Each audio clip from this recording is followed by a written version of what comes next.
Members, good afternoon. It's the appointed time. We have a quorum. I call to order the meeting. Agenda item number 1.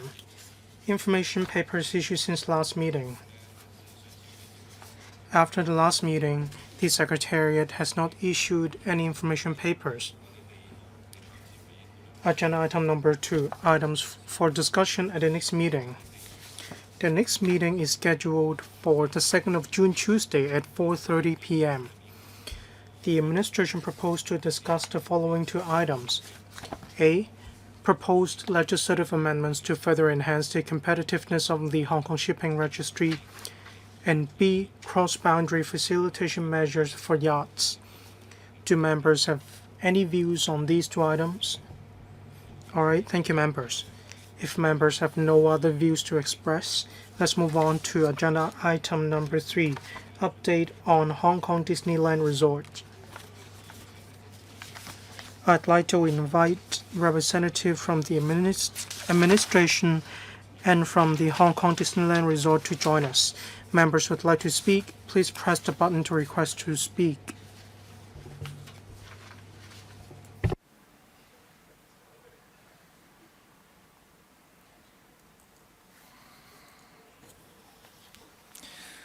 All right. Welcome Ms. Rosanna Law, Secretary for Culture, Sports and Tourism, Mrs. Angelina Zhang, Commissioner for Tourism, Ms. Joanne Chu, Deputy Commissioner for Tourism, Ms. Agnes Ho, Assistant Commissioner for Tourism, Mr. Tim Sipko, Managing Director from the Hong Kong Disneyland Resort, and Ms. Anita Lai. We have the paper provided by the administration and the background brief prepared by the Legislative Council Secretariat alongside the PowerPoint presentation prepared by the Hong Kong Disneyland Resort. I'd like to invite Ms. Rosanna Law to walk us through the papers provided by the administration. Then we are going to hear from the Hong Kong Disneyland Resort, Mr. Tim Sipko.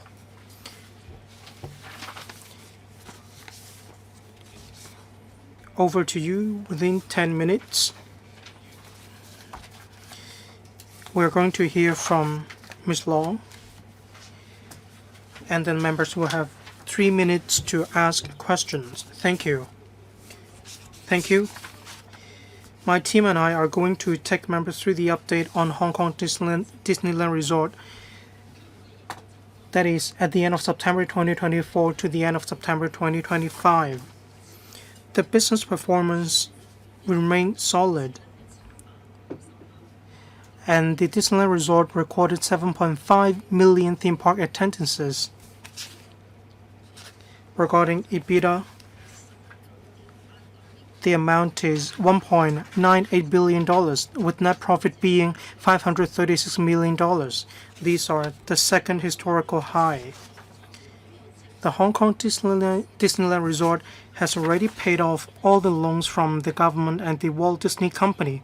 It has become free of loan for the first time. This will allow the Hong Kong Disneyland Resort to fund new offerings. Last June, Disneyland started year-long 20th anniversary celebration. In different major markets, there have been promotions to enhance the appeal of the Disneyland Resort. Through mega events and local tourist attractions, the Hong Kong Tourism Disneyland has been promoting Plus Tourism, as well as Concert plus Hong Kong Disneyland Resort bundle tickets.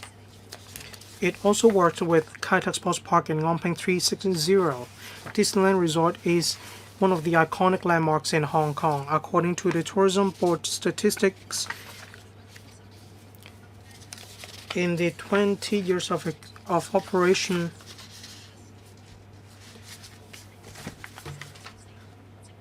a total of 340,000 jobs have been created. There have also been different measures to support people in need. Looking to the future, we are very confident about the future of the Hong Kong Disneyland Resort. The Hong Kong government will continue to work with the Walt Disney Company, including the launch of a new Marvel theme area, as well as a new experiential area with Pixar being the theme. I now give the floor to Mr. Tim Sipko to take members through the operating performance of Disneyland. Mr. Tim, please.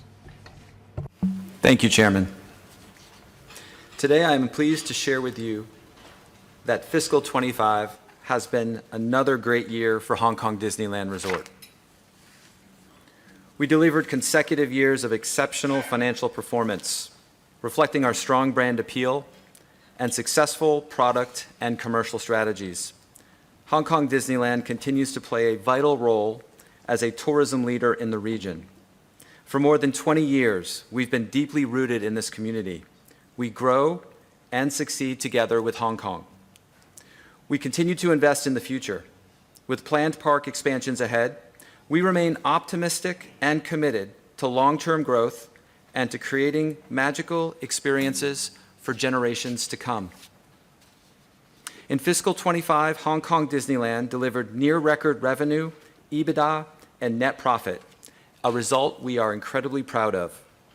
These accomplishments are especially notable given the rapid resumption of Hong Kong's outbound travel, ongoing macroeconomic uncertainty, as well as the extreme weather conditions Hong Kong experienced in 2025, all of which have influenced travel patterns and visit intent. In fiscal 25, Hong Kong Disneyland achieved near-record financial results with net profit at $536 million, revenue at $8.7 billion, and EBITDA at $1.99 billion. By the end of fiscal 25, Hong Kong Disneyland had fully repaid the outstanding balance of term loans from shareholders and is now free of loan for the first time in its history, underscoring the resort's solid financial position. We are deeply grateful for the continued support of the Hong Kong government and the Walt Disney Company. Total attendance remained strong in FY25 at 7.5 million. Both per capita guest spending in park and guest experience ratings reached historic highs. The guest mix remained balanced with strong inbound attendance.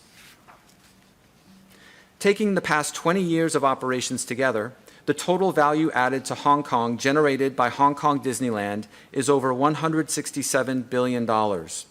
Over 342,000 jobs were created for the travel industry, benefiting Hong Kong's overall economy. In 2025, Hong Kong Disneyland continued to be the top paid attraction in Hong Kong. This success was powered by our winning strategies. In the last quarter of fiscal 25, Hong Kong Disneyland launched its landmark 20th anniversary celebration, the most magical party of all, a year-long celebration that runs until this coming June. The resort rolled out a blockbuster lineup of immersive experiences with exclusive merchandise and themed food and beverage experiences. Promotional campaigns were launched across Chinese mainland and other key markets, inviting guests to join in on the celebration. Our annual Mega Run event, the 10K weekend, broke race attendance records 2 years in a row, and nearly 30% of the runners were non-local participants. We also collaborated with tourism icons such as Kai Tak Sports Park, Ngongping 360, and the Hong Kong International Airport to create citywide tourism synergy. Hong Kong Disneyland continuously elevates our storytelling and guest experiences. The Jungle River Cruise was reimagined with cast-driven storytelling that became a hot topic on Red Note, and Mickey's PhilharMagic was enhanced with capability to host film premieres and MICE events. We are also a top choice for celebrating Halloween, Christmas, and New Year's Eve. We collaborated with world artists for live performances. While consumer travel preferences continue to evolve, we are proud to play a leading role in advancing experiential travel across the industry. Thanks to Disney's brand strength and the unique experience that the Hong Kong Disneyland can provide, we are ranked as the most searched travel activity on major travel platforms in 2025 across markets. And as part of our 20th anniversary celebration, Hong Kong Disneyland introduced a series of community initiatives. We donated 200,000 complimentary park tickets to the community and $10 million in cash and in-kind for children in hospitals, youth, and individuals in need. Additionally, Hong Kong Disneyland, together with the Walt Disney Company, have committed to make $10 million in cash and in-kind support to provide immediate assistance and ongoing support for those affected by the Tai Po fire. In fiscal 25, Hong Kong Disneyland employed around 9,000 full-time and part-time staff, one of Hong Kong's largest employers in the tourism industry. We continue to strengthen our role as a regional hospitality talent training hub through various talent programs. As a part of the last call of our 20th anniversary celebration until June 7th, we've launched Nuts for Nuggets at Grizzly Gulch, a lively Chippendale show featuring the new Lucky Nugget spin experience. The Stella Lou Wonderful Wishes Ballet, co-presented with the Hong Kong Ballet, has returned, highlighting the creative synergy between culture and tourism. We also welcomed the next generation robotic Olaf from the Disney movie Frozen, bringing innovation and technology to life as he interacts with guests in the park. Starting from June 12th, we will launch Pixar's Summerfest, riding on the wave of excitement for the upcoming Disney and Pixar film Toy Story 5 and Pixar's 40th anniversary. Guests will get splashed in our Pixar parade and enjoy a Pixar edition nighttime show. Looking ahead, construction is well underway on the park's exciting expansion. The Pixar Entertainment Experience will debut next year as an immersive theatrical adventure where guests will join the beloved Pixar characters on a fun and heartwarming journey. Unique to Hong Kong, the new Marvel-themed experience features an all-new attraction alongside immersive entertainment and distinctive retail offerings. We are optimistic about the resort's long-term prospects and confident in its important role as an international travel destination for Hong Kong and the Greater Bay Area. Thank you, Mr. Chairman. And to conclude my presentation, may I share with you a video of the most magical moments from our amazing 20th anniversary celebration. I now declare Hong Kong Disneyland officially open. Isn't it crazy how far we made it? Feels like we started only yesterday. 20 and growing, we keep it going. Here's to the future and the memories made. Thank you all for being part of this special day as we celebrate 2 decades of bringing magical dreams to life. You and me got the whole world singing. We will officially kick off the most magical party of all on June 28th. Let's go!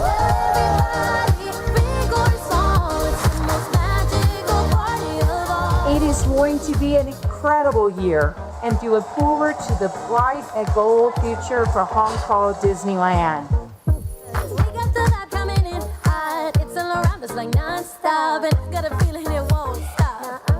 So don't stop. Bring the beat, we gon' turn up the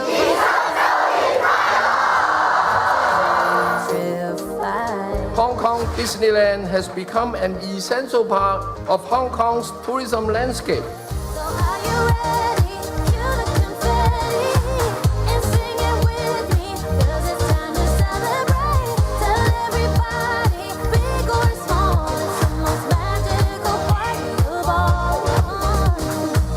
Over the globe, yeah, far and wide. Welcome to our party, one of a kind. So if you can hear me, shout it loud. Come on, everybody.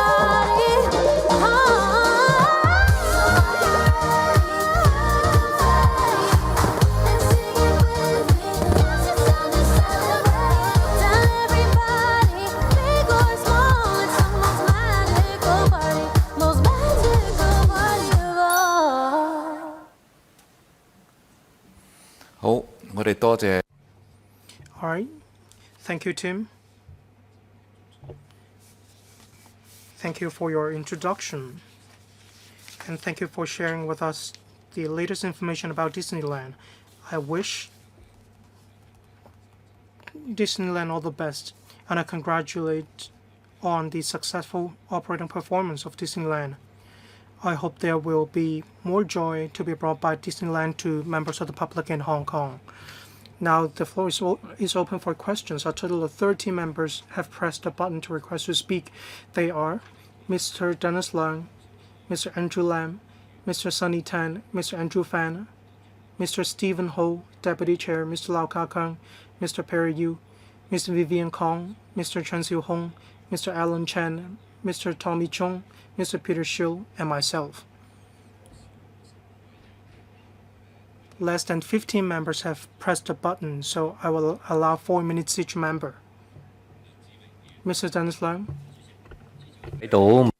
Thank you, Chairman. I learned from the paper that Hong Kong's Disneyland has very high attendance, up to 10 million people, and the maximum on record was 7.5 million. So, looking to the future, how can Disneyland develop so that its capacity can really reach 10 million, and also the staff number, full-time staff up to 6,300 and thousands of part-time staff.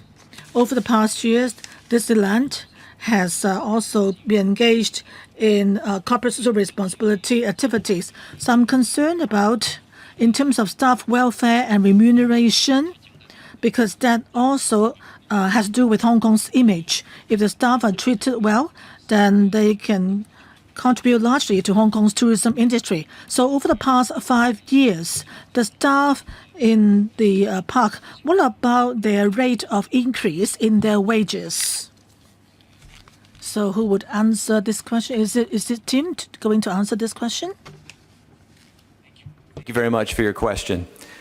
Starting with the attendance and the attendance growth, we're very proud of the year we just ended, 7.5 million guests, a very, very strong year.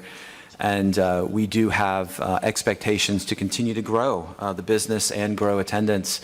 And part of that growth plan involves us to continue to invest in and develop Hong Kong Disneyland. And so, as shared, next year we have our Pixar experience that will be opening, and we're aiming towards the Marvel expansion that we also discussed. Both projects are underway. If you're in the park, you can actually see the development happening right now.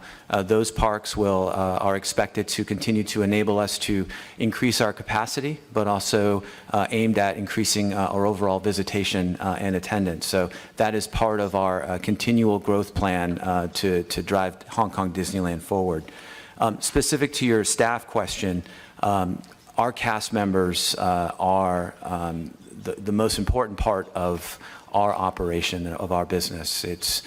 They bring the magic to life, and the focus on cast members and ensuring that their experience through development and training and their well-being is of our utmost priority. Thank you for your questions. Can I ask him, over the past years, can you give me any figures on the changes in the staff wages over the past 5 years? Have there been any increase in wages, for example? Wage levels?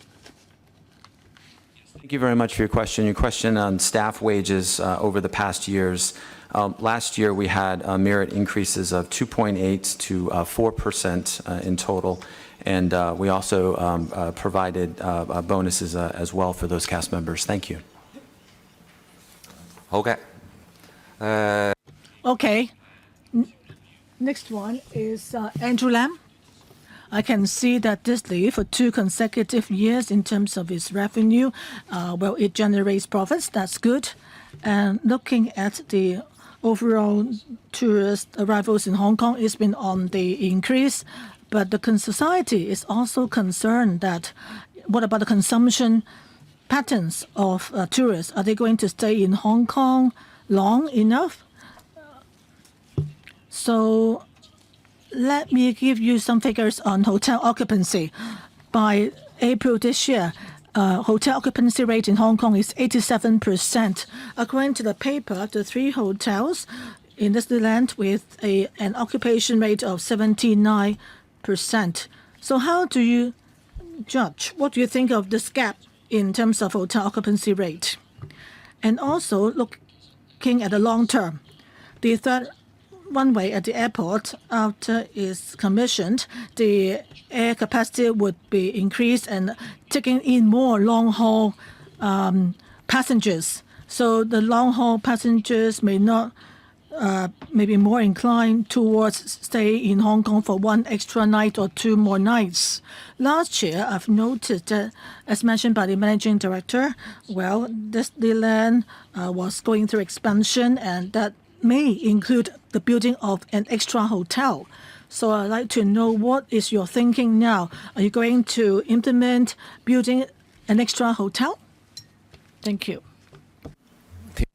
Tim, please.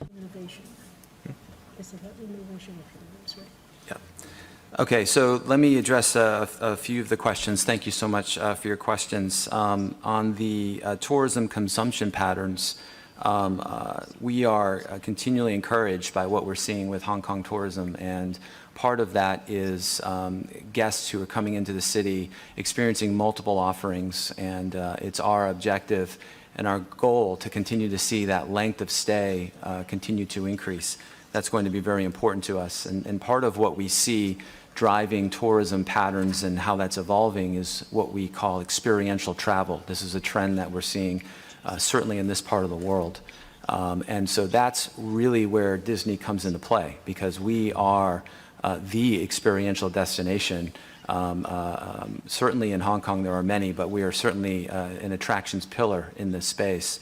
So that's only going to continue to bode well for us as we continue to drive new and innovative storytelling at Hong Kong Disneyland.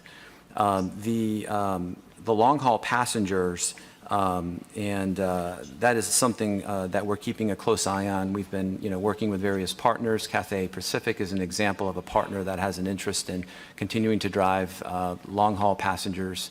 And we've been in discussion and partnership with them on even some products that encourage guests who have long layovers to come and visit Hong Kong Disneyland. It's still very early and very new, but that's an evolving and emerging trend that we're going to be leaning into. And on the hotels, we're continuing to reinvest in our hotels. As stated, we were near 80% occupancy last year. We're continuing to experience a strong demand and strong occupancy for our properties. It's the value proposition of staying in a Disney hotel is staying next to and in the magic with Disney cast members. And so part of that is reinvesting and renovating the hotels, and so that's something that we recently completed. In fact, it was underway during this fiscal year at the Disney Hollywood Hotel. And sometimes the renovations do have an impact on occupancy, which is looking at all total rooms. And so that's part of our reinvestment strategy. What I can tell you is that since reopening the Hollywood Hotel, guest ratings have been super, super strong, and we're very thrilled with that. Thank you. Next one is Sunny Tan. I can see that the Hong Kong Disneyland has shown very good figures. That's very encouraging. And all along, the Disneyland has been a prominent brand that attracts tourists over the past 20 years. And the report mentions a lot about its progress and developments.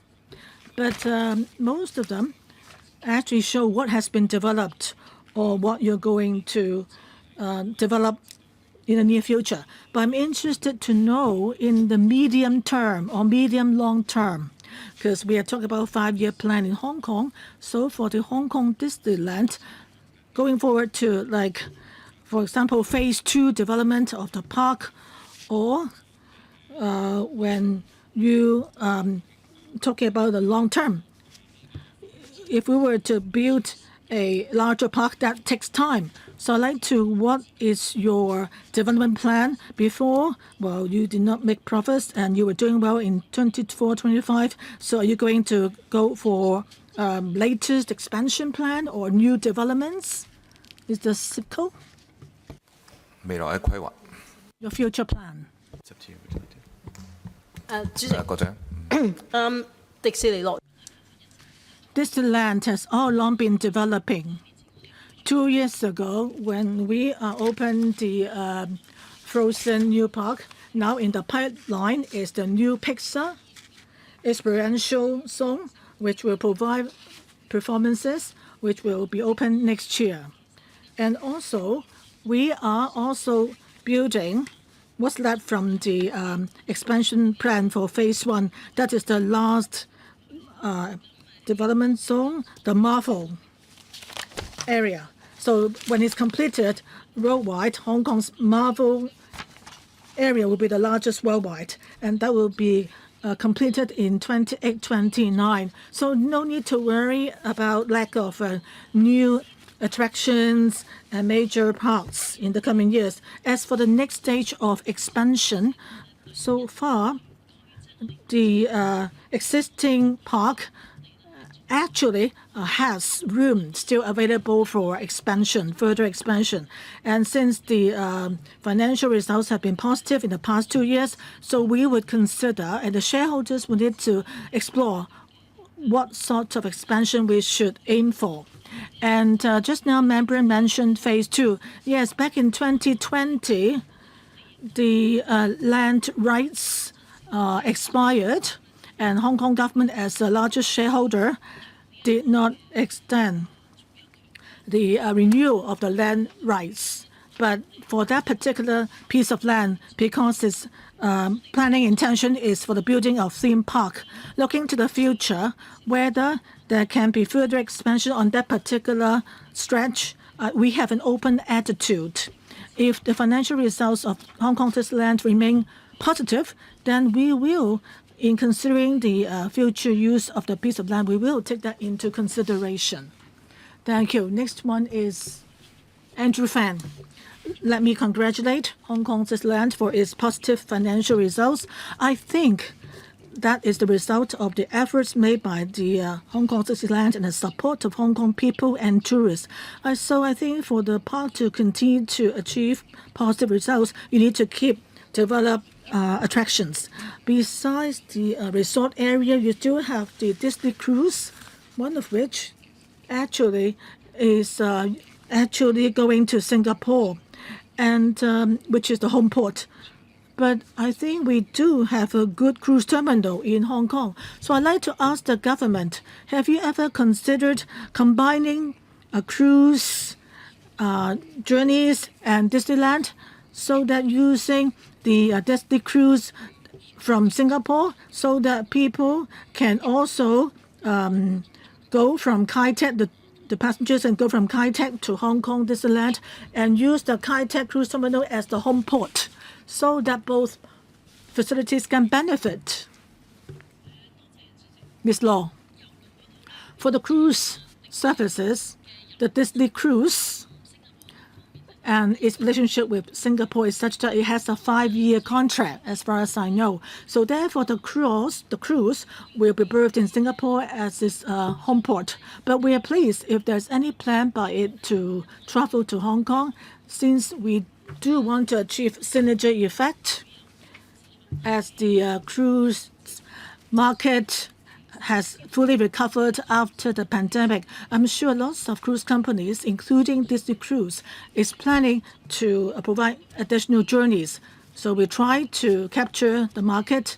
And late last year, we invited tenders for operating the cruise terminal. So this year we'll see the results. So later on, including the Disney cruise or other cruises, if they want to berth at the Kai Tak terminal, there is the chance. And I agree with Mr. Fan that the synergy effect is good after coming to Hong Kong via the cruise, and they can go on shore and go to the Disneyland, because the passengers coming to the Kai Tak terminal would have a positive impression of Hong Kong Disneyland, particularly those traveling on the Disney cruise. I just want to give you one more view. I very much agree with you, Secretary. The Disney cruise now has a contract with Singapore, but how about other cruises coming or going from Hong Kong to Shanghai? Can we link up the two Disneylands in Hong Kong and Shanghai?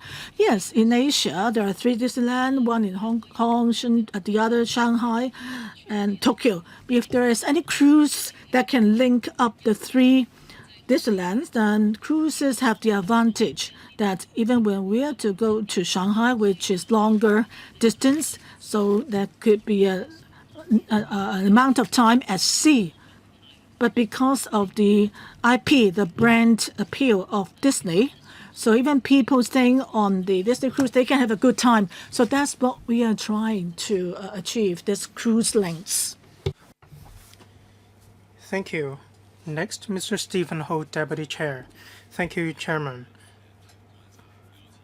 I'd like to congratulate Disneyland on being debt-free right now. Let's take a look at the figures. After the pandemic, we've been through a sticky patch, and the economy is picking up. Despite record high per capita spending, the rate of growth has slowed down. Park attendances, there is still room for improvement. It's doing quite well now. In Hong Kong, or in the GBA, that is Greater Bay Area, there have been changes in the consumption patterns. What are the strategies of the park? There are bundle tickets such as Concert plus Disneyland. But what do you make of the impact of the changing consumption patterns of consumers in Hong Kong? Apart from new themes such as cruise line, as we mentioned, what are other strategies? I'd like to hear from you.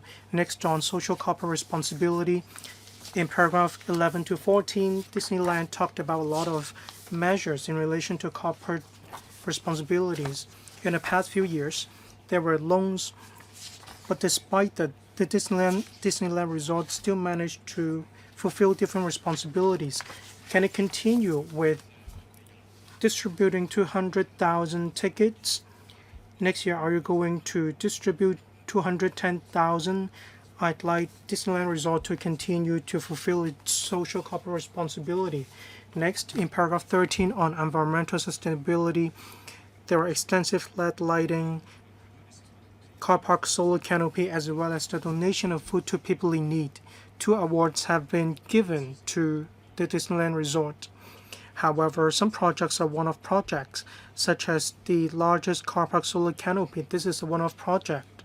So I'd like to know from the perspective of green development and environmental sustainability, what are other measures that you will implement? For instance, in our industry, we use fewer carbon substances, or are you going to source more local materials? Thank you. 3 questions, Tim. And I'll start with the changes in consumption patterns. I think, as I mentioned earlier, the trend of experiential travel is one that we continue to see. And so ensuring that our products and experiences line up with that trend is going to continue to be important. Ensuring that we've got a diversity of price points and product offerings to cater to different preferences and different behaviors is going to continue to be our strategy. And we're very pleased with what we're seeing and how that strategy is playing out as we've come out of the pandemic and seen those travel behaviors emerge. On the corporate social responsibility, we're very, very proud of what we've done for our 20th anniversary, and in the 19 years leading up to the 20th anniversary, the impacts that we've been able to make to Hong Kong and the Hong Kong community at large. As you stated, we did provide 200,000 complimentary tickets this year. It's a large number of complimentary tickets. It's roughly twice what we typically provide, and as we look to the future, we'll continue to be providing complimentary tickets to those in need and size that accordingly. The other parts of the social responsibility when it comes to the environment is as well very important to us. As stated, we do have Hong Kong's largest solar canopy car park. It's in our back area. We're the largest solar farm in Hong Kong with over 7,000 solar panels. And on carbon emissions, we are actively converting many of our vehicles to electric, including the ones that you see on Main Street, USA. Thank you so much. Oh. Next, Mr. Lau Ka-Kung. Thank you, Chairman. Hong Kong Disneyland Resort has achieved good performance in the past year. It has become debt-free as well. Park attendances exceeded 7.5 million, which is a high level. That is why I applaud the efforts of the management team of Disneyland Resort. I have some questions in relation to operating performance in paragraph 16. In 2025 financial year, there was a 4% drop in park attendances, and there are different factors, such as more Hong Kong people travel out of Hong Kong, uncertainty in the macroeconomic environment, and there are also extreme weather events. With climate change, extreme weather will only become more and more frequent. So I'd like to hear from the administration. Are you going to explore with Disneyland Resort long-term strategic adjustments? As mentioned, Disneyland has been developing. Will you consider providing more indoor or all-weather entertainment projects or events that will make sure even when it's raining, there will still be sufficient appeal of the Disneyland Resort? Some members refer to future development of Disneyland Resort. Regarding the 60 hectares of land, it is possible to continue with collaboration with Disneyland Resort, and there may also be other partners. Shanghai Disneyland has been very proactive in development and expansion. There's a large shopping mall as well as a thematic hotel. They enable tourists to stay in Shanghai for a couple more days. So I'd like the administration to draw reference from the operating model of Shanghai. Thank you. The second question is actually a recommendation, right? All right, thank you. Tim, thank you. Probably you can take the first question. Much. The first question specific to weather. As you called out, weather last summer was very extreme and unusual in the number of typhoon events, black rains.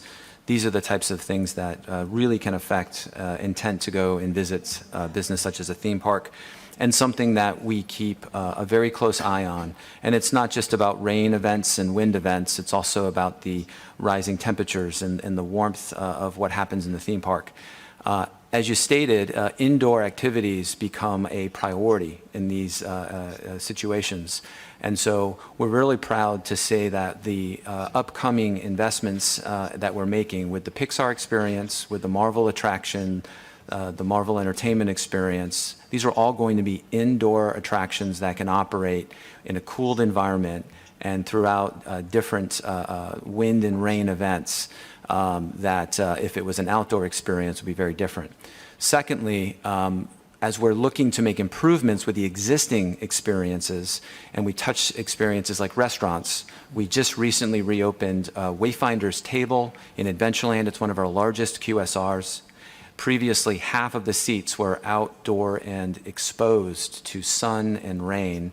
Now, as we've refurbished the restaurant, 100% of the seats are now covered and sheltered. It sounds like a small improvement, but as we touch these in areas, as we go in and do our routine maintenance, a focus on making sure that comfort for the guest is of utmost importance because of these rising weather conditions. That becomes a priority for us. Thank you so much for your question. 好，下一位姚柏良議員。 Thank you. Next, Mr. Perry Yu. Thank you, Chairman. First of all, I'd like to congratulate Disneyland Resort on good performance for 2 years running. I'm glad to see that the Disneyland Resort is confident about its performance. It's music to our ears. Of course, apart from the good performance of Disneyland, we want to ride on its superb IP to give the entire tourism industry a boost. This will drive synergy. This will also strengthen the impact of Disneyland Resort in Hong Kong. I'm glad to see Disneyland worked with Ngongping 360. I'd like to know if Disneyland will continue with such collaboration with, for instance, Kai Tak Sports Park, West Kowloon Cultural District. Will IP collaboration be strengthened in order to enhance the impact of the IP of Disneyland? This is my first question. Regarding my second question, we have southbound vehicles from Guangdong. So I'd like to know whether there are any measures to encourage self-driving tours to Disneyland? Will there be charging facilities? Will there be special packages to attract such tourists to Hong Kong? This will diversify your source of tourists. My third question is for the Secretary. Just now, Mr. Andrew Fan asked about attracting Disney Cruise Line to Hong Kong. By the same token, I'd like to ask, is it possible for Disneyland Resort to help it to go global? Disneyland has a pier. The government is developing island hopping tourism, blue economy, marine economy, and so on. Is it possible to develop a cruise line with Disneyland being the theme? Is it possible to have an island around the island tourism tour around Lantau or even Lemon Island or Victoria Harbour? Is it possible to develop such a product? I believe this would be very appealing. Is it possible to make it happen? We can help the Disneyland Resort to take part in island tours. Well, Mr. Perry Yu's question is actually a recommendation for the administration. In recent years, Disneyland has been undergoing development, and I have been personally involved in the expansion plan of Disneyland.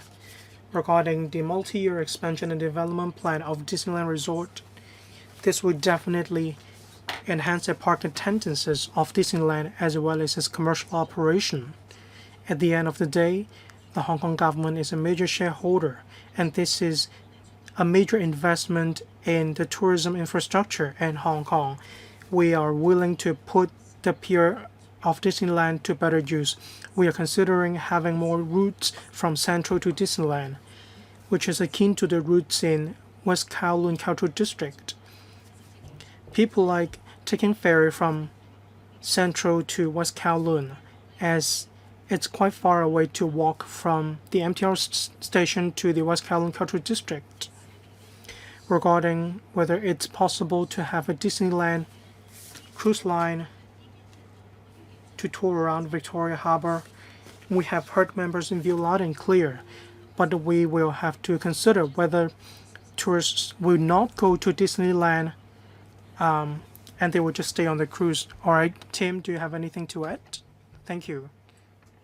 One of the things I do want to stress is we're very proud of the collaborations that have taken place over the past year.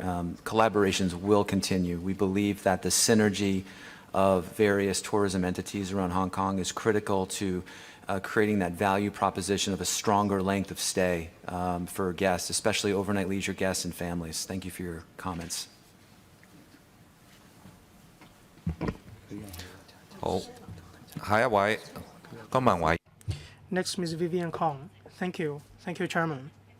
And the Tourism Board's strategic focus on attracting visitors from overseas markets, we've noticed that the Hong Kong Disneyland has shown targeted initiatives in catering to Middle Eastern visitors, which correlates with a steady rise in the other markets attendance category over the past few years. And recent visitor origin distribution shows a near equal split between mainland and local guests, which is 36% and 39% respectively, and international markets at 25%. From a strategic perspective, is this the optimal balance that Hong Kong Disneyland and its board are targeting? And what is the long-term vision for the portfolio mix? And are there goals to reduce reliance on any single market while increasing the share of international guests? And for the government, how can we capitalize on Hong Kong Disneyland's improved financial position and the strength of the Disney global brand to proactively steer and enhance Lantau as a tourism island and Hong Kong's appeal as an international tourism hub? For instance, Hong Kong Disneyland contributed an estimated 0.42% to the GDP and supported 25,500 jobs last year. So how will the government ensure that the economic benefits, especially job creation in areas like hospitality management, tech, and creative arts, translate into sustainable career pathways for local youth beyond frontline roles? Thank you. Tim, please. Start by addressing the question on guest mix, which we're very, very pleased with the guest mix. I think one of the strengths of Hong Kong Disneyland is its diversity in its mix, to be able to draw local guests, which are very, very important to us. Hong Kongers have shown their love over the 20 years, and they're extraordinarily valuable to us. The Chinese mainland guests, which is continuing to be a growing cohort from us, both from the GBA and for other parts of China. And then the international group, which shows very good strength in fiscal year 25 as the Disney brand and the Hong Kong Disney brand continue to resonate strongly across different markets. Whether it's the increase of Disney Plus, whether it's the reach of the studios and the strength that we see from the movies, what we do at Hong Kong Disneyland is we lean into those stories so that we can build on that strength of fandom and draw in a great diversity of guests into our park. It plays right into the strength of Hong Kong and its internationality, and I think it's a beautiful fit for us. And so that mix that we're seeing in the reporting today, we're very pleased with, and we can continue to grow on each of those three areas into the future. Thank you. 江議員有冇咩補充？ Any supplements, Ms. Kong?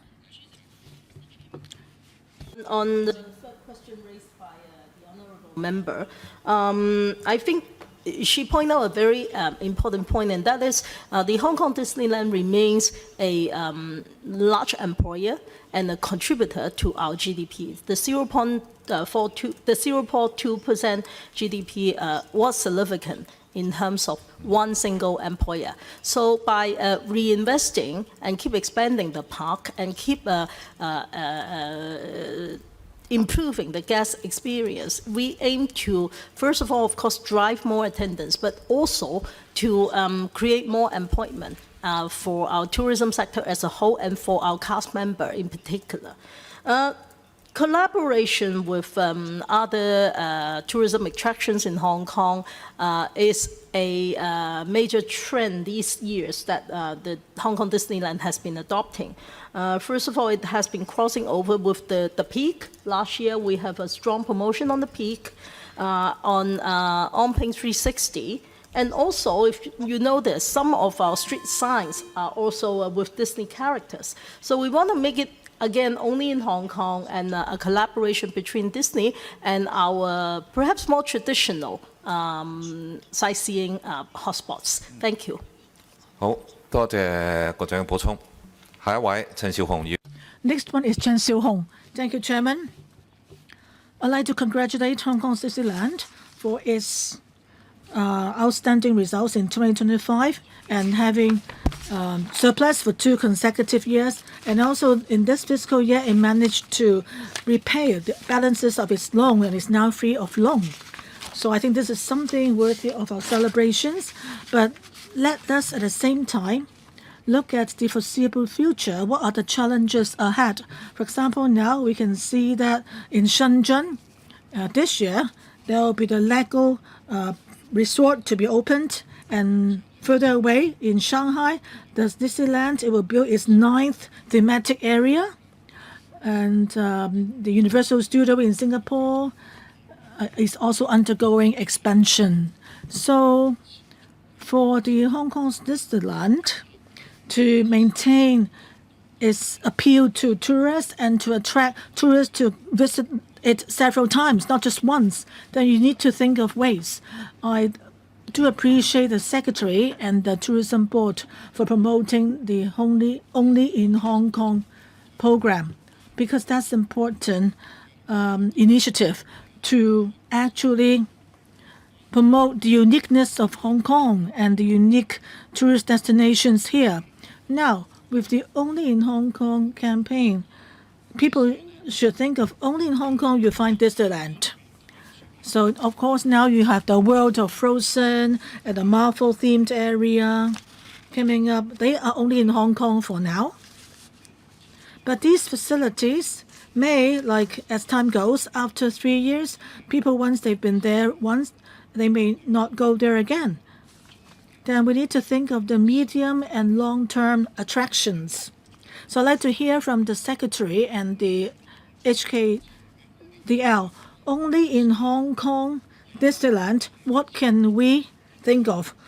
What can we provide to attract tourists to go there time and again? And also, similar to only in Hong Kong Disneyland.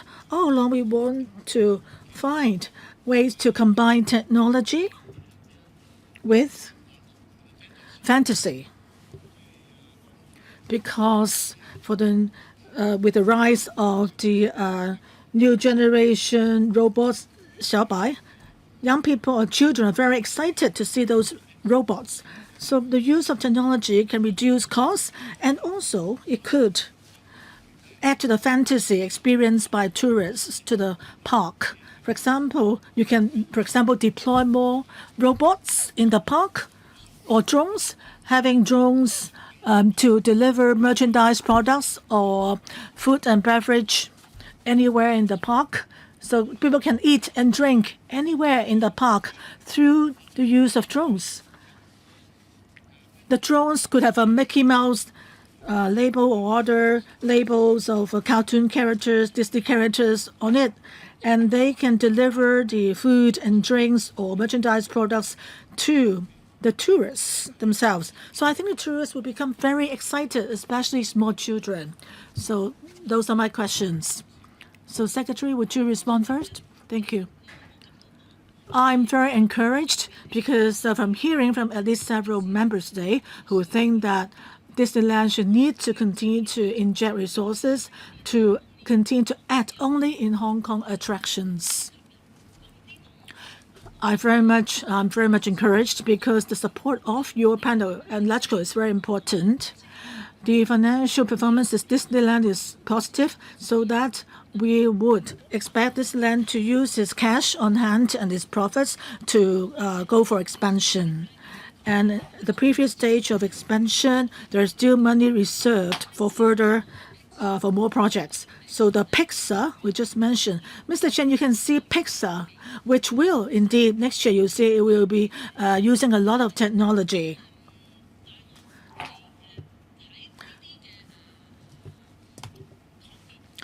Besides the expansions that have gone underway for large-scale expansion, of course, shareholders need to discuss that. So we'll be very careful and cautious in making new moves. But hearing today from members your support for future expansions, we're very much encouraged. We'll think carefully. For the medium and long-term attractions, you're correct, Mr. Chen, you're right.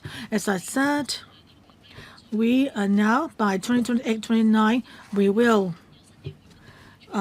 expect new attractions to be added. For example, Frozen. In the case of Frozen, it should maintain its appeal for some time. So there's still time for us to plan ahead. And I'd like to thank members for your reminders. Technology, yes, that's the right direction. Disneyland is drone show has been very well received.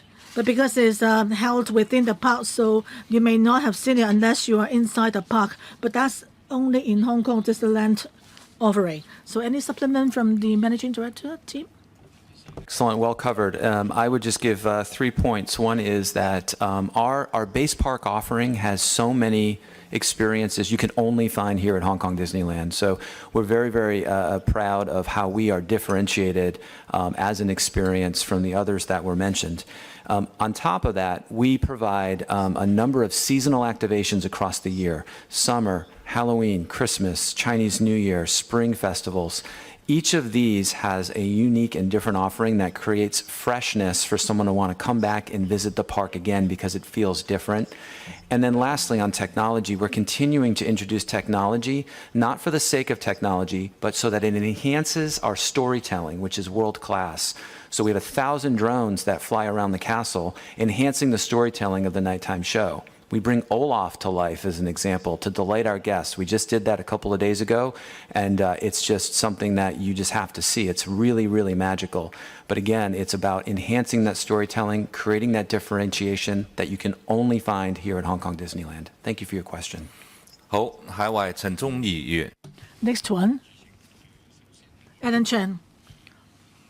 I'd like to congratulate Hong Kong Disneyland for its achieving its second highest attendance last year, up to 7.5 million.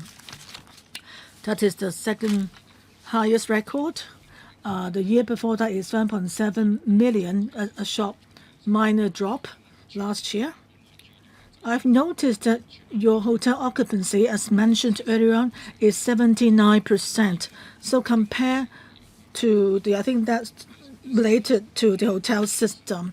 Let me declare my interest. I come from the hotel sector. I personally is serving 2 hotels. So for hotels, a key point is that you can use the strategy of charging all the rooms the same rate. So we need to have 90% occupancy rate, even at the expense of the cost, cutting the fees so as to achieve a higher occupancy rate.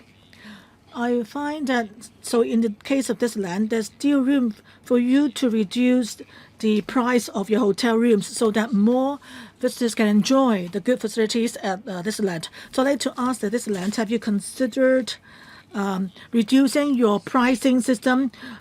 Instead of going for profit maximization, you go for trying to balance price and the interests of tourists so that you can achieve a hotel occupancy rate of 90%. The second question is about expansion. I know that Disneyland needs to renew and refresh its offering from time to time, so you may need 60 hectares. That is double the size of Universal Studios in Singapore for expansion purpose. So when you are expanding, in the process of that, would you consider why can you make use of your IP? Because for IP, normally would runs for 50 years. Now 20 years have gone. And then to go for marginal return. So would you renegotiate, for example, to reduce the rate of IP or the value of RP? Then you go for extension to consider reducing the cost of IP first. Thank you, Mr. Chen, for your suggestion. Hong Kong Disneyland is actually a park run on a commercial basis. I sit on its board myself. So as the largest shareholder, I don't want to, in public, discuss the pricing of hotels or its pricing strategy. Of course, to try to get more people to enjoy the facilities in the hotel is good. But last year, as Mr. Sipko mentioned, the hotels last year had a relatively low occupancy rate because it's calculated based on the total number of rooms offered. But last year, some rooms were closed for the purpose of renovation. So therefore, the occupancy rate would be lower. So therefore, Mr. Chen, if you're from the hotel sector, if you're interested, let's discuss in private the pricing system of hotels in Hong Kong. I'm very pleased to discuss with the Hotel Association to discuss about the hotel prices in Hong Kong as a whole. And for phase 2 expansion, what are the conditions for that? And what about the financial arrangement for phase 2 expansion? I think when the time comes for us to have such negotiation, we will definitely take on board your views. So the Secretary, as a shareholder, has answered Mr. Chen your question. If you have follow-up questions, you may talk to her in private. Next one is Tommy Chung. I'm very pleased to see that in 2024-25, Disneyland achieved outstanding results. On its financial figures, I want to ask a question about its future trends. About the EBITDA, in the past, it made up 15 to 20% of the total revenue. That's an important financial element. In 23-24, the increase of 15%, and 24-25, a 4.9 increase. With the coming years, as you have more new facilities like Marvel and Pixar facilities being completed, can the park share with us in the coming 2 to 3 years? What do you expect for the EBITDA? Would the EBITDA go up by double digits in terms of financial planning? In relation to EBITDA, would you try to strike a balance and balance your pace of development to achieve good fiscal results? Tim? As shared earlier, we're very proud and pleased with our continued sustained profitability and the results that we shared. That is our plan moving forward, is to continue to responsibly manage cost and continue to drive revenue. Part of the ability for us to drive revenue is going to be to keep Hong Kong Disneyland fresh, new.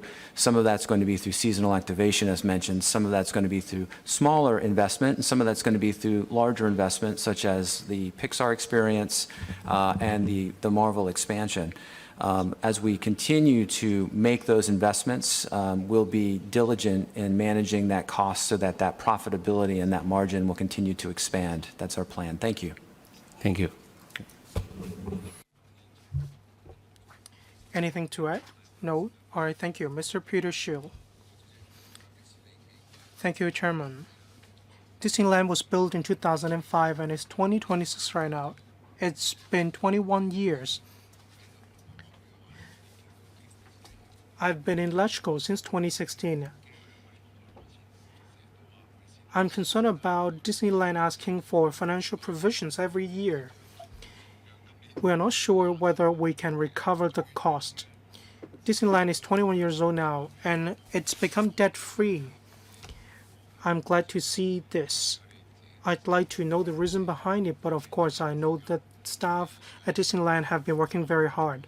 During the pandemic, they have been using different methods to tide over the pandemic. Ms. Rosanna Law is one of the very important factors. She's lucky. She bodes well for Disneyland.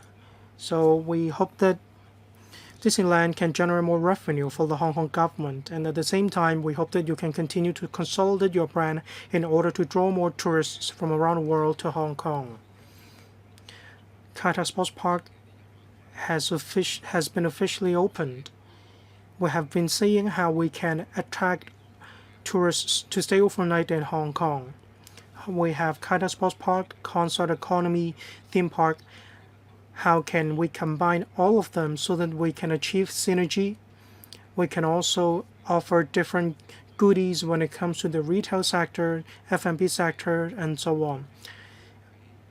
Lady Gaga or another star went to Singapore. That city offered bundle tickets. Can we draw reference from this practice? We have the major shareholder of Disneyland in this meeting room with us. That is the Hong Kong government, Ms. Law. I'm going to ask Tim to speak more on collaboration projects. Thank you.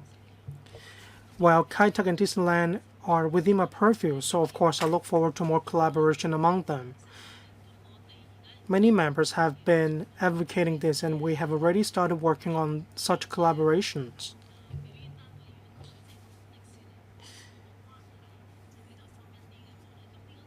Some performing units have deeper collaborations with Disneyland, and this will be more appealing. Tim, please.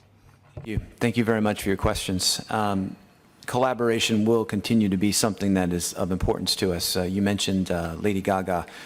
We were fortunate to have partnered with Blackpink, as well as with G-Dragon. Thank you.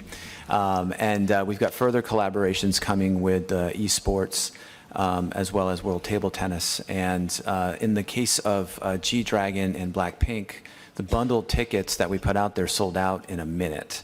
So there's clearly demand for these bundled experiences. And why that's important isn't just so that we sell more theme park tickets. It's so that we sell these experiences that create a multi-day length of stay for someone that's going to be overnight and leisure here. And that benefits not just Hong Kong Disneyland, that benefits overall tourism in Hong Kong. So that's an important strategy for us to continue to lean into these opportunities through collaboration. Thank you. Next member, Ms. Nixie Lam. Thank you, Chairman. Congratulations to Disneyland. I'm glad to see the figures provided. I'm glad to see your contributions with hospitals. Last year, I joined the Make-A-Wish project. and I can see that the effect was very impactful. I can see the great contributions of Disneyland. The maximum capacity of Disneyland is 10 million, and in 2024, park attendances stood at 7.7 million, and last year, 7.5 million. That is a drop of 200,000. Have you looked into the reasons why? And I'd like to write on my members' point on EBITDA.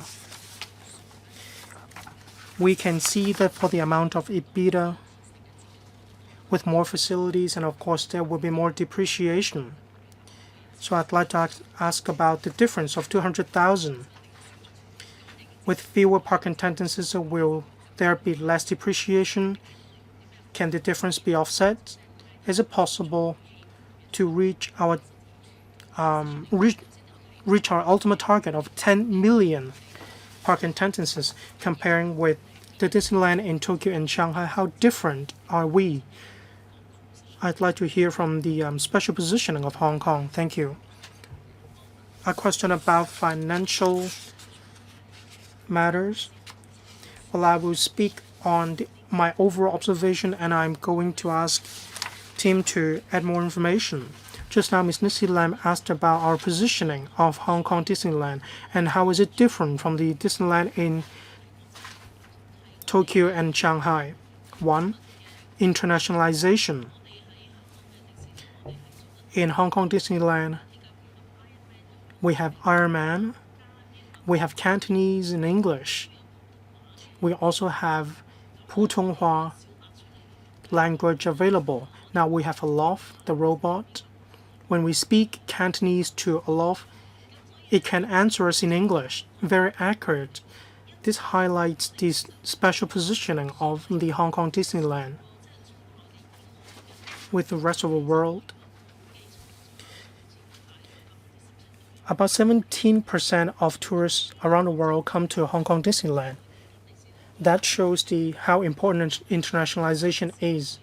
In Shanghai Disneyland, we can see Chinese characters, but in Hong Kong, we have Cantonese and English. We even have traditional and simplified Chinese characters. Singapore, mainland Singapore, Southeast Asians, they can all read these characters. With more expansion taking place in Hong Kong Disneyland, this is actually a great strength of Hong Kong. Ms. Nixie Lam has children. Disneyland is quite small, and it pales in comparison to Shanghai, which is very large. But there are many rides and facilities in Hong Kong. The Disneyland Resort in Hong Kong is very compact. There's a great concentration of facilities, so children can roam around Disneyland Resort very easily. You don't have to push your prams. You don't have to walk a long distance in order to go to different rides. With more rides being commissioned in Disneyland, this has become a major attraction in Hong Kong. All right, Tim, anything to add? I'd just like to add, as we think about differentiation and the experience that we're presenting here, when we measure the liking of Hong Kong Disneyland as a brand, it is at record levels. When we actually measure how is your guest experience over the past 20 years, right now, record levels. And when we ask, are you planning to revisit? So important. Record level right now. So these are all very, very positive indications of the health of the brand, the experience itself, and the future potential of the business through repeatability. Thank you. Just now on EBITDA, can Tim talk about EBITDA, about the overall capacity of 10 million park attendances? Do you have any figures?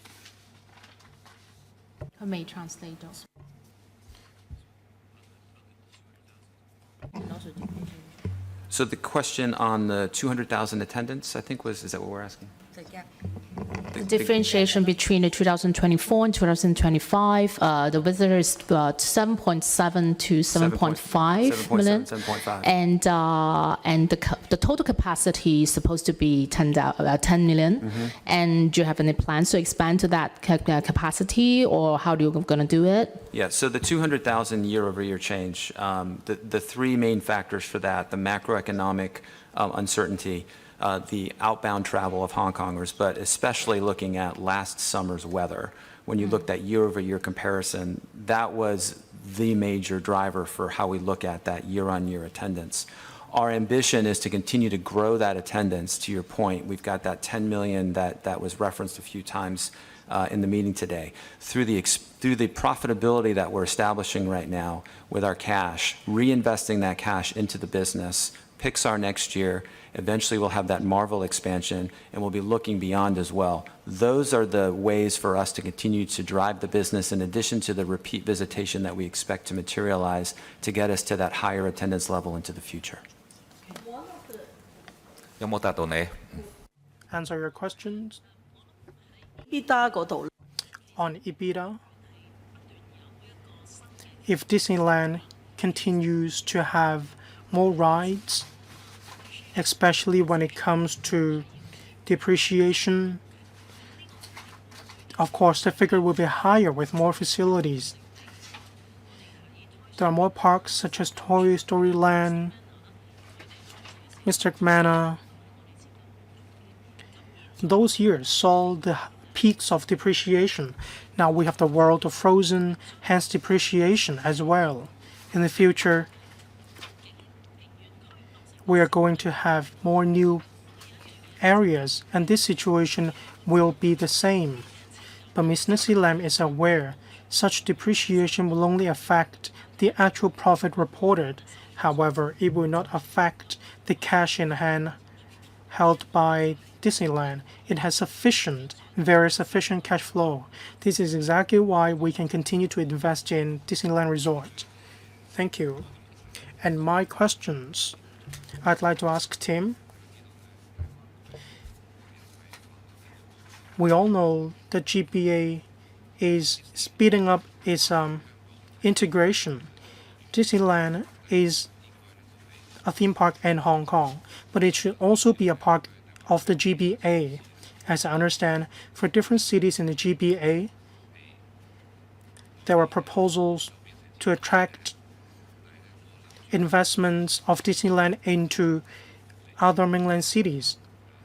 But I understand Disneyland will not diversify its investment away from Hong Kong, so Hong Kong will be a premier tourist destination hub attracting tourists in Hong Kong. With more transport infrastructure commissioned, there will be more travel routes coming to Hong Kong from outside. They can come to Hong Kong through Lok Ma Chau, for instance. In order to attract more tourists from outside Hong Kong, is it possible in Lok Ma Chau or Shenzhen Bayport to have free feeder buses or coaches taking tourists from Lok Ma Chau and Shenzhen Bay to Hong Kong? This will even attract more tourists to enjoy the most magical party of all. Thank you. We completely agree. The GBA is a critically important region market for us. In fact, we often refer to that area as an extended local market because of how close in proximity this region is to Hong Kong Disneyland. And we've been extremely pleased not only with the infrastructure investment that's been made over the years, but also the policy improvements that reduce that friction to get across the boundary and into Hong Kong. We see that as a very, very positive thing. We invest in marketing in these areas to ensure that the consumers there know about Hong Kong Disneyland, and we actually see an increased level of repeat visitation coming from areas like Shenzhen. In fact, many of our annual pass holders live in Shenzhen, which was not likely a number of years ago. And this just demonstrates the positive momentum that we see with residents from that area treating Hong Kong and Hong Kong Disneyland as a routine, regular place to come and visit and spend time, which is really, really great. As for looking at transit opportunities, we are open to looking at those opportunities as well. The car scheme, for example, is one that was referenced earlier. We have charging on our property to support that. We have a complimentary parking ticket if you buy a particular theme park ticket that's associated with that scheme. Continuing to look at those tests to ensure that we're embracing those communities from the GBA is something that will continue to be a priority for us. Thank you. Thank you very much, Tim. Thank you. We have finished hearing from members. If no other members would like to ask questions, we can wrap up the agenda item Disneyland Resort. I thank administrative representative and team for coming over. We hope that Disneyland Resort will go from strength to strength. Thank you. 好，我哋進入 So now let's move on to the next item. That is proposal to make permanent one supernumerary post of administrative officer staff grade C in the Transport and Logistics Bureau. So may I invite the administration to come in. And members who want to speak, please press the button. 因為呢一 For this item, because it's related to establishment, so all electrical members can join, are free to join this discussion. So let us welcome Mr. Vic Yao, Permanent Secretary for Transport and Logistics, and other officials for attending. The administration has provided us with the paper and also PowerPoint. They are tabled before you. So may I invite Mr. Vic Yao, Permanent Secretary, to give an opening remark, and then Principal Assistant Secretary for Transport and Logistics, Mr. Jeffrey Chin, will take us through the PowerPoint. So please try to finish your talk in 10 minutes. Mr. Yao, please. Members, under the nation's latest 15th five-year plan, it clearly states support to Hong Kong in consolidating and enhancing its status as an international maritime sector. In order to turn Hong Kong into a global maritime capital, we do need a forward-looking strategic team to actually work on maritime policies. So our proposal today is to convert a time-limited administrative officer staff grade C post designated as Principal Assistant Secretary for Transport and Logistics 11 into a permanent post. Its key role is to sustain the efforts in promoting the development of Hong Kong's maritime and port industry. It's also responsible for enhancing the registration system and also take forward other policy initiatives relating to the development of International Maritime Center. So the relevant posts will expire in September this year. In the past few years, with the efforts of the officer concerned, we achieved the various results, for example, including the establishment of the HKMP DB and also carry out tax concessions for vessels. And maritime policies cover broad areas, and it also involves long-term collaborations with international organizations. Promoting Hong Kong's maritime development is really a long-term task.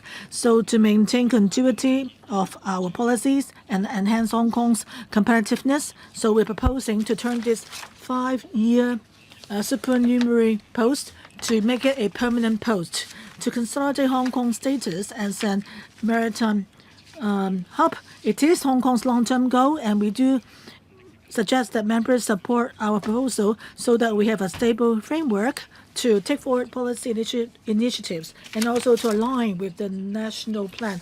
So may I invite now the Principal Assistant Secretary to take us through the proposal. Mr. Chin, please. I'm going to introduce to members this supernumerary post. Its conversion into a permanent post in support of Hong Kong's international maritime status. As the PS just said, the nation's 15th five-year plan clearly states support to Hong Kong in consolidating and enhancing its status as an international maritime center.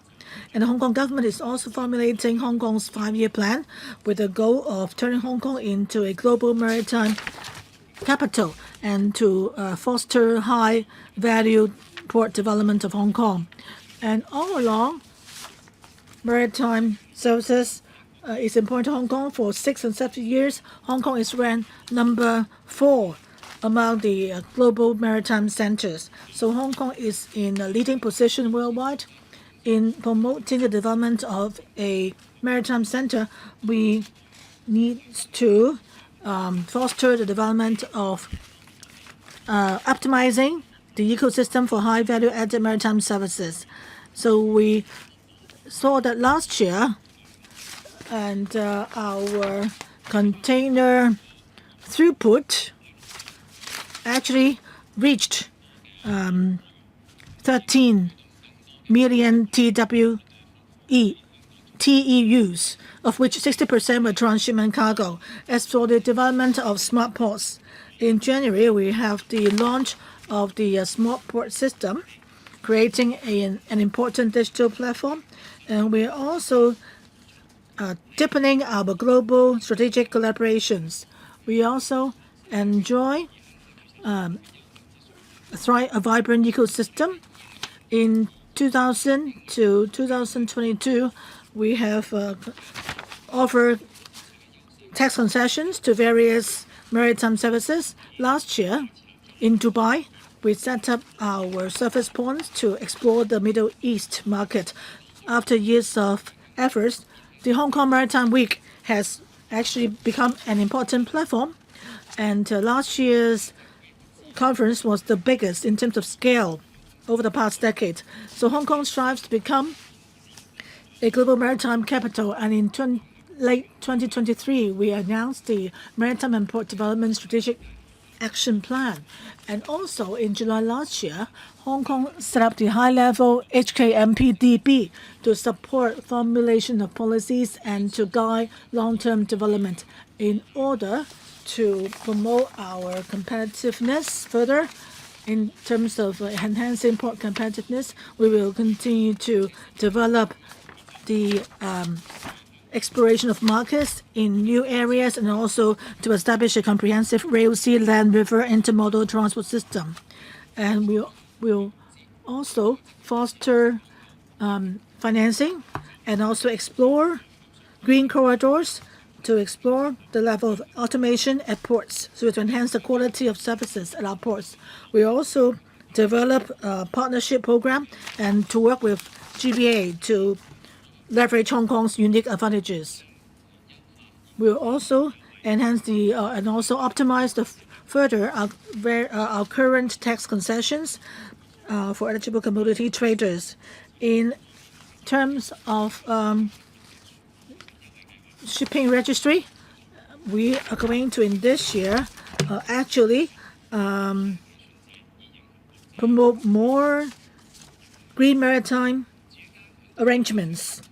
And as for publicity and marketing, we'll continue to expand the scale of the Hong Kong Maritime Week and support international maritime organizations to stage activities in Hong Kong throughout the year. At the same time, we'll also support members of the HKMPDB to take part in overseas exchange to tell good stories about Hong Kong's maritime services. So most of the initiatives I just mentioned were coordinated and implemented by the supernumerary post, because its duration will end by September this year. So we hope to turn this supernumerary post into a permanent one. Now its post is based at Division 5 of the Transport and Logistics Bureau, responsible for taking forward policy initiatives, doing analysis, and steering the operations of the Secretariat. So we thought about trying to take up the work through internal deployment. But because other key officials are already responsible for and preoccupied with other tasks, so we cannot afford to do that. And the relevant post involves an annual salary expenditure of about $2.4 million. And the expenses has been reserved in the 26-27 budget. That's the end of my introduction. Thank you, Mr. Chin. So now it's time for members to ask questions. Thank you. 6 members have pressed the button to request to speak. They are Mr. Chen Siu-hong, Mr. Dennis Lang, Mr. Alan Chan, Captain Lam, Mr. Chan Pok-chi, and myself. We have half an hour left, so 4 minutes for each member. Let's start with Mr. Chen Siu-hong. Thank you. Just now, Deputy Secretary in the opening remarks referred to the 15th five-year plan of our nation. It expresses clear support for consolidating and enhancing Hong Kong's status as an international maritime center and high value-added maritime services. According to the report, Hong Kong ranks 4th globally for 6 years running. The result is very good. In order to continue to take forward the measures in relation to the promotion of marine port, I believe there should be one dedicated officer to be responsible for this. That's why I support making permanent the existing supernumerary position. I have 2 questions. In paragraph 39 and 40,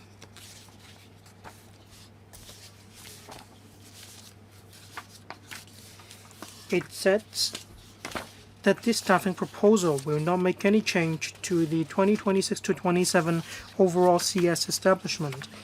That is the principle laid down by the Financial Secretary. In the document, it says that there will not be any increase in the CS establishment. However, will you first of all try to handle the staffing proposal from within the Transport and Logistics Bureau, or are you going to second a staff member from another bureau? In Annex 2, under Deputy Secretary 5, there is Principal Assistant Secretary for Transport and Logistics 11. This post will be made permanent. The functions and the responsibilities have been set out in the annex. Regarding the D1 post,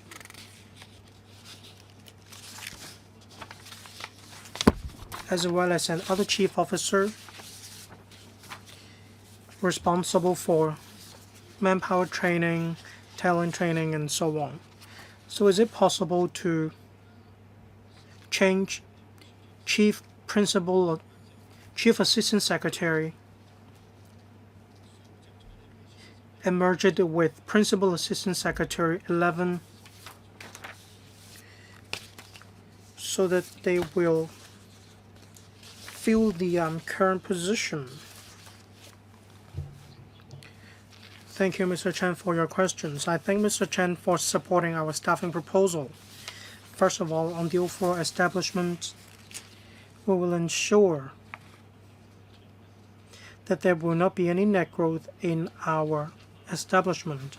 In fact, we are complying with this requirement. Right now, we are applying to make permanent a supernumerary position to a permanent one. Nominally, there will be one more permanent position, but at the same time, we will also remove one permanent position in order to meet the zero growth policy. And indeed, for this D3 position, that is Amy sitting next to me, Commissioner for Marine and Port, there are 3 directorate posts under this staff member. D2 posts, Principal Assistant Secretary 11 and Principal Assistant Secretary for 10, and there is also one Chief Assistant Secretary. The responsibilities are set out in Annex 2.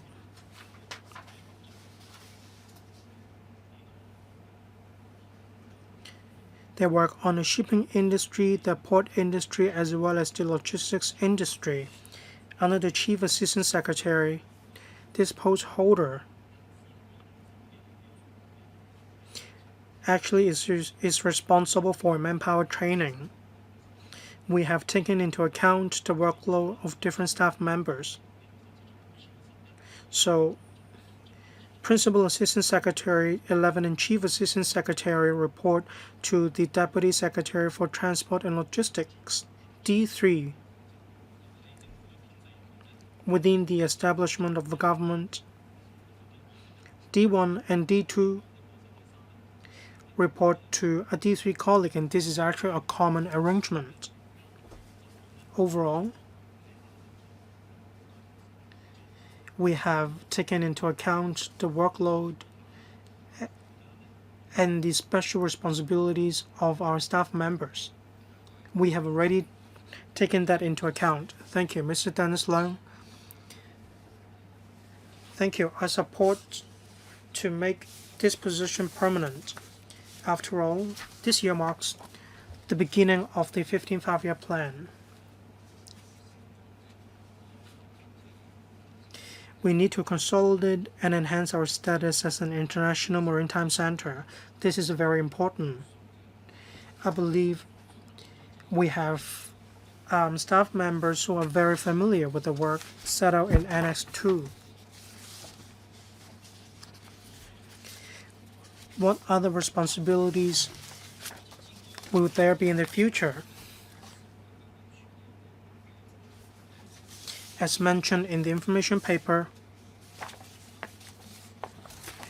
1.03 days, and this is actually a marked advantage comparing with the global average of 1.99 days for container vessels to stay in Hong Kong. I believe when it comes to manpower training, we're moving towards intelligentization, but I'm more concerned about keeping these positions. We withdraw more reference from Qingdao. They have intelligentization container port. However, at the same time, they are keeping their manpower working at the port. What are the administration strategies for keeping the position while at the same time grooming talent so that we are in a better position to drive economic development in Hong Kong? Thank you. All right, thank you. Thank you, member, for your support. I'd like to talk about the future responsibilities of the Principal Assistant Secretary 11. On talent training, I'll give the floor to Ms. Amy Chen. Principal Assistant Secretary 11 regarding the future work arrangements. The document has set out the responsibilities of this position holder, expanding the source of cargo, development of maritime services, external promotion. All these will continue in the future.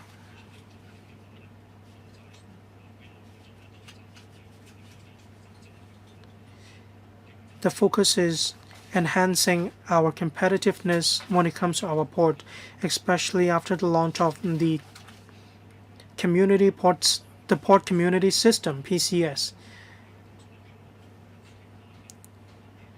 Green shipping corridors. How can we enhance collaboration in this regard? At the same time, supporting the green transformation of the shipping industry, as well as the use of green fuel. We also need to promote the development of the high value-added maritime services. We also have different measures to promote or to provide more tax concessions, including the provision of half-rate tax concessions to eligible commodity traders. These measures require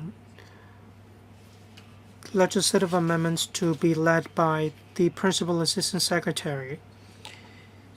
This post holder will also be responsible for providing concessions to the registration of ships. Legislative amendments including the relaxation of the definition of ship leasing. We'll continue with external promotion. This is an important area of work of the Principal Assistant Secretary, including the Hong Kong Maritime work. This year marks the 10th anniversary of this event. In the past, we have been attracting maritime experts from around the world as well as government departments, international organizations to come to Hong Kong. They have come to the Hong Kong Maritime Week to enhance the global impact of shipping industry in Hong Kong. And I'm going to give the floor to Ms. Amy Chen for manpower training. Thank you. Thank you, Mr. Leung, for his views regarding pier operation. We have regular meetings with pier operators. Through close communication, we expect to provide immediate assistance, and there will also be coordination with pier operators. And we are in collaboration with pier operators when it comes to manpower concerns. As mentioned in the paper, we'll continue to push for the transformation and upgrading of piers. Our future work also covers the upgrading of piers. However, manpower training matters. That's why staff members working at the pier are also beneficiaries of the MATF. Pier operation is all about logistics. There are training funds for practitioners to apply for in order to facilitate upgrading and transformation. For third-party logistics companies, they can also make application for funds in order to assist in their upgrading and transformation. When there are other needs for talent training, we will use existing resources to meet market demands. Next, Mr. Alan Chen. Thank you. Thank you, Chairman. I support the staffing proposals to make permanent this post. There are two main reasons. One,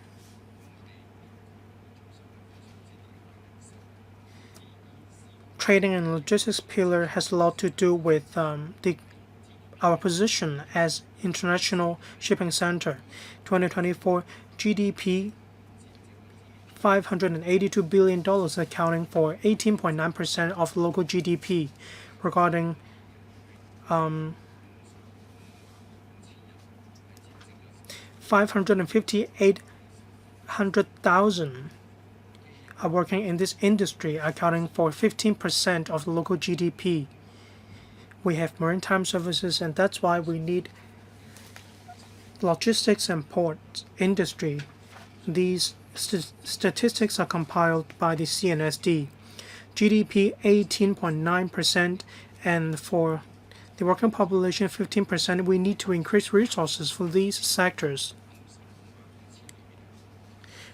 558,000, most of them are non-skilled workers. In Hong Kong, there aren't many positions for non-skilled workers. In the past, we had factories, but nowadays we no longer have that many industries or factories.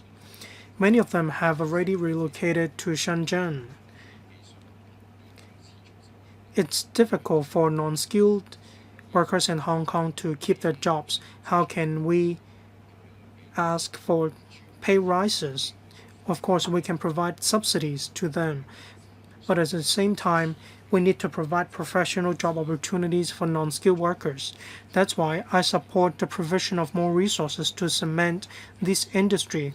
There are many industries that can provide sufficient jobs for non-skilled workers in Hong Kong.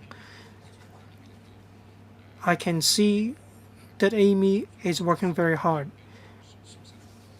She's not an insider in this industry, but she spent a lot of time on this industry. Without sufficient manpower, how can we facilitate the development of this industry? My last question is that for this position, will there be external recruitment, or is it from promotion from within? In 2025, the Baltic Index, Singapore, 99.5 points, the first on the list for 12 years running. Hong Kong, only 80.7 points, ranking 4th.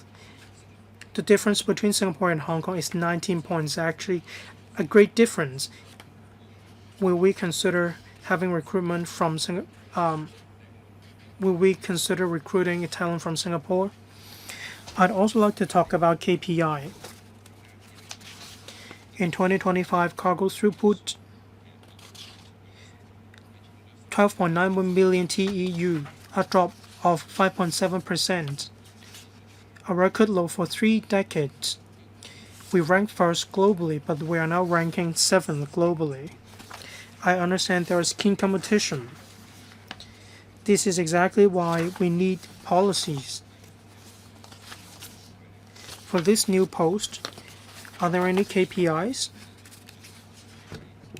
For instance, we need to be on the top 4 on the list, or how can we narrow our gap with Singapore? That is the difference of 19 points. Permanent Secretary, thank you. Thank you, Mr. Alan Chen, for his support. 2 questions. 1, who will fill this post? At present, this post is being held by an administrative officer. An AO is from the general grade of the government. We want a staff member from the general grade to be responsible for this area, to act as an assistant to the Commissioner for Ports.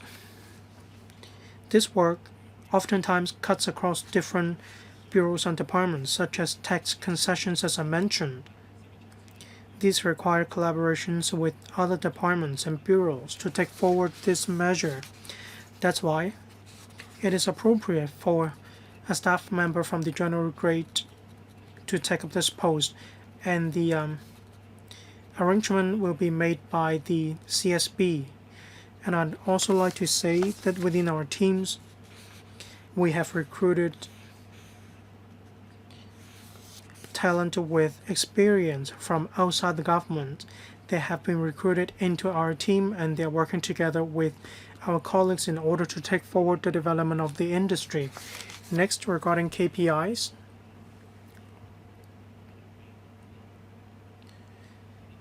Cargo throughput of the ports in Hong Kong. It's subject to different factors in the global environment or the macro environment. However, we can objectively assess the work of the staff member, such as the PCS, the usage rate of the PCS, as well as legislative amendments, including tax concessions. Can they be launched as scheduled? Our financial incentive schemes, such as the Green Incentive Scheme, can they be launched as scheduled? What is the effect of such schemes? These are objective criteria for us to assess the work of this post holder. Thank you.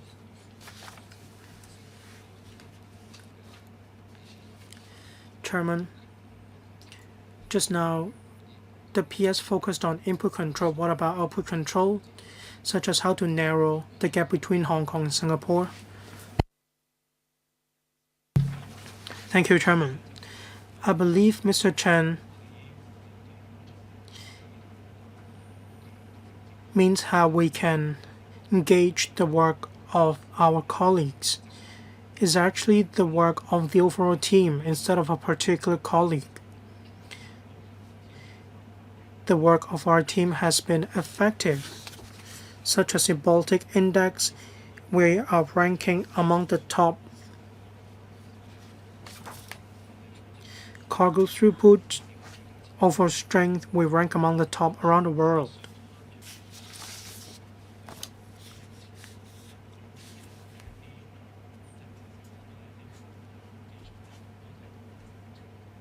These are objective indicators to assess the work of our team.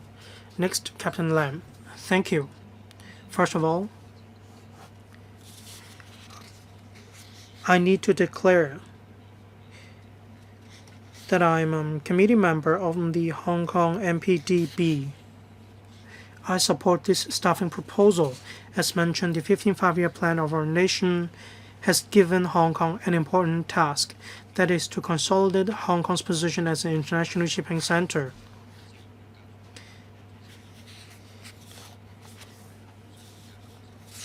And we also need to consolidate our position as a commodity trading center, as well as a greenfield bunkering center. These will be introduced into the Council for deliberation. Despite the requirement of zero growth in the CS establishment, we hope that every position will fulfill its potential.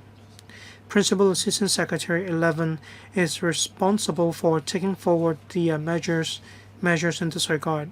So this AO position is very important. Just now in the PowerPoint slide, it is mentioned that the TLB is actively taking forward different measures, including the rail, sea, land, river intermodal transport system. Therefore, there needs to be collaboration with different parties. I'd like to know what measures are in place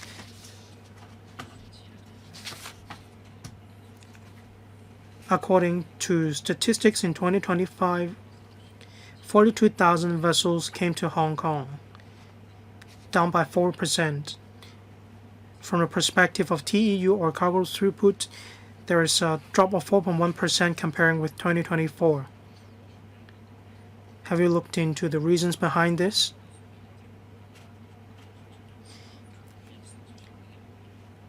There are many permit fees that need to be paid. There are calls from the industry for exemption. What is the response from the administration? Next, as mentioned in the PowerPoint slide, shipping policies will be taken forward by the administration. D2 Jeffrey went out of Hong Kong to promote our shipping policies. In the PPT, it is mentioned that such policies will be taken forward, including tax concessions and shipping concessions. I'd like to know whether there is any proposal. What are you going to do in different time periods? Instead of just saying that you will rigorously promote these policies, we need a detailed plan in order to help Hong Kong with promotion.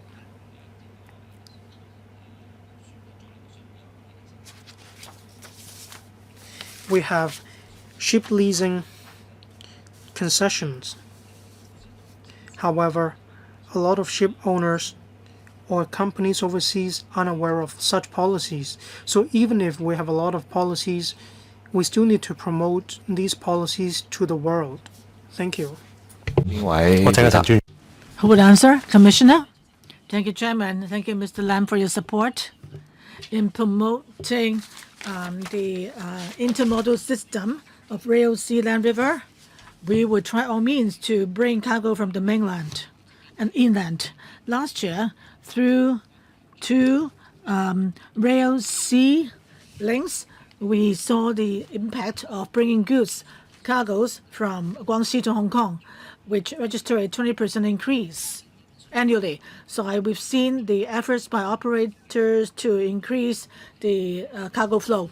As for land transportation, we are actually together with the Department of Transport, the cross-boundary commercial vehicles mutual recognition of their accreditations. And we are also seriously looking into ways to actually fulfill the task.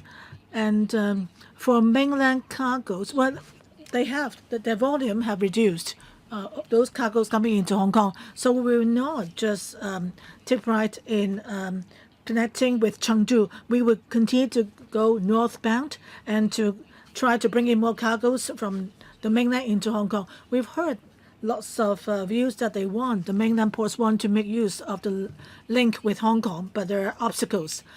As for active publicity drive, let me share with you our strategies. In the past, every year we would go to 2 to 3 publicity opportunities overseas, but we found that that might not be the best way of using our resources. So our strategy now is that we will go in smaller delegations, and we would go to target places, not just for publicity, but also to pay visits to companies. Like in mid-April, I made a trip to Singapore to attend an international conference. And also, during that trip, made personal visits to 4 companies and explained to them the situation of Hong Kong. That's needed because whether it's the overall publicity or other marketing efforts, sometimes the message didn't get across to our target companies. So we need to allocate resources to support members of HKMPDB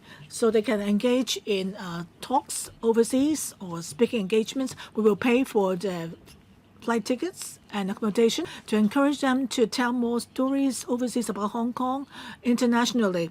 And also, when I had contacts with ship owners, I'm pleased to hear from them that they are very happy to take part in preparing publicity kits to promote Hong Kong. So if there's more talk about Hong Kong, then our messages can reach our target companies or clients. Thank you. Next one is Mr. Chen Pok-chi. I'm concerned about digitization of container terminals, particularly as mentioned in the paper, that is to have flexibility and to also look at the impact on local labor and so forth.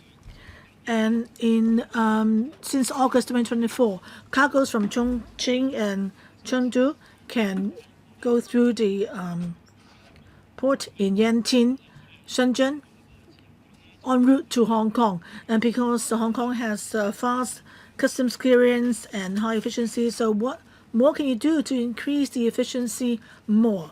Commissioner? Thank you, Mr. Chen. You're concerned about the digitization of container terminals.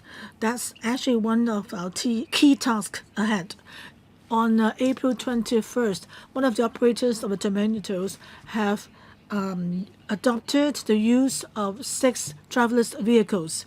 We expect them to use more such vehicles, but actually the container terminals has done a lot in reducing carbon emission. For example, the top floor of the buildings have been installed with actually full solar panels, and that can actually put them in a leading position worldwide in terms of using solar power. And as for your mentioning about the ride from Chongqing to Chengdu to Hong Kong, that is actually the use of 3 ports in mainland on the way to Hong Kong. There's also a new corridor linking Chongqing, Chengdu to Guangxi back to Hong Kong. So that is also a kind of service that Hong Kong can provide to mainland ports.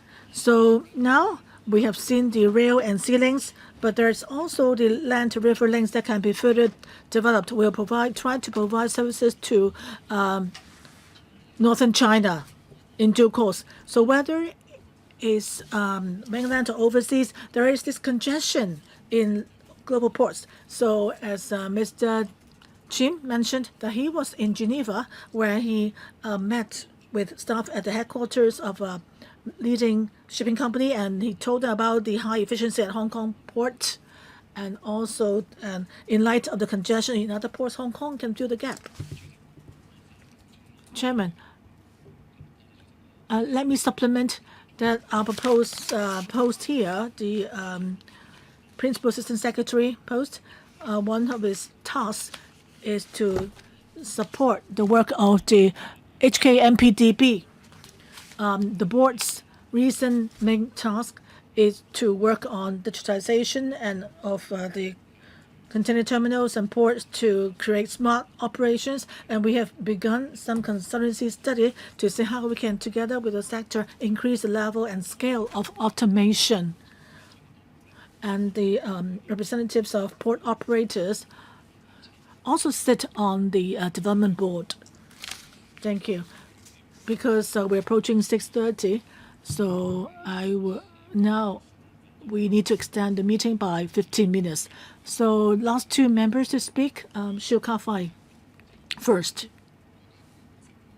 The nation's 15th five-year plan states that we need to enhance Hong Kong's status as an international maritime center. I'm sure all our members will support that overwhelmingly. But how do we achieve that? From a transshipment port to an international maritime center, it actually requires strategic support. Over the past few years, people have said that our port throughput is shrinking. But doesn't mean that we are outdated. It's just that we're in the process of transition. So how can we leverage our advantages like our legal system and our years of experience in maritime businesses? I think there's a lot Hong Kong can achieve. So in order to develop Hong Kong's status in the civil service, we need to find the right staff with a global outlook.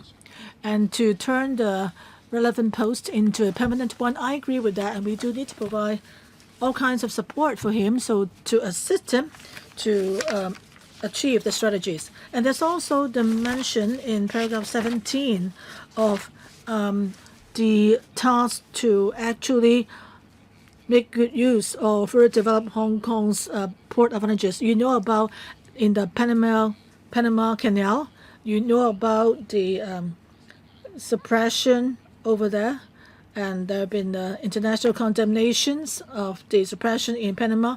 I heard that some shipping company have actually tried to, or having doubts about their registration, vessel registration in Panama. So how can we, Hong Kong, help provide services for shipping companies which want to be registered elsewhere, so we can attract these shipping companies to come? Commissioner, thank you, Mr. Shiu, for your support. You mentioned about the Hong Kong Shipping Registry. Yes, in normal days we need to keep up or step up our publicity, not just to publicize in public, but also we need to make visits to individual companies. In mid-April, I did meet in person with those shipping companies tell them about our concessions and also our concessions or benefits for green vessels. And also, it's not just about few vessels, but also ships being built. So we need to tell them about the attractiveness, what Hong Kong can offer. So there are lots of business opportunities, and our staff are trying to seize the opportunities. Thank you. I think civil servants now actually have more to do, because you don't just need to carry out policies, you also need to go out to look for business. But your smiles on the face shows that there is much business ahead, it seems. Any supplement from the secretary? No. The last is myself. I have my own questions. I heard from you that the bureau, this directorate level post, there are altogether 5 deputy secretaries and also 11 principal assistant secretaries. So with this full structure, I think that that would help us to do a better job in long-term planning. So I do support the proposal concerned. And this post, after it's become permanent, it can help our development of the maritime services. So my question is, in order to promote the trade in merchandise products, so we need to consider, we used to be concerned about the development of container terminals, but now at a new stage, should we also consider diversifying our concerns? That is, we have the throughput of 13 million in our container ports, which is in a leading position worldwide. But we need to consider other aspects. For example, merchandise products. And with the development of the Northern Metropolis, that will require Hong Kong to import a large amount of steel, cement, or other construction materials. And that will require the large berths for such materials. So in Chengyi, we have small piers handling cargo shipment. So for your stage 3 development, for Hong Kong's development of cargoes, what sort of planning do you have? Can we do better, make further improvements in that regard? Commissioner, thank you for your support. To promote trade in merchandise products that can help support development of our maritime services, we expect the goods owner to sign contracts in Hong Kong so that they will actually increase the demand for maritime and cargo services. So would that mean that more cargoes of merchandise products will be shipped through Hong Kong? We'll pay attention to that and closely monitor that. If there's a bigger demand for transshipment of cargoes, then we'll see how we can provide the support needed. So far, we haven't received any requests, additional requests. But Chairman, for your point about the need for larger berths, we will look into that, because for large-scale merchandise products, they may require different kinds of berths. They may also need a facility to unload goods or storage facilities. So it depends on the operators, what sorts of development plans do they have, and then if they show us the plans, we can discuss with them. There are many terminal spaces in Kwai Ting Container Terminal. If there are applications to turn the space into general cargo and bulk cargo space, will the administration provide support? We will go back and study this issue. We need to look into the land grant terms in order to give a reply. Only then can we decide on the level of participation and the support that we can provide. There are such demands in the industry, so I hope that the administration will go back and study this issue. Thank you. All members have already spoken and they have all expressed support for this agenda item.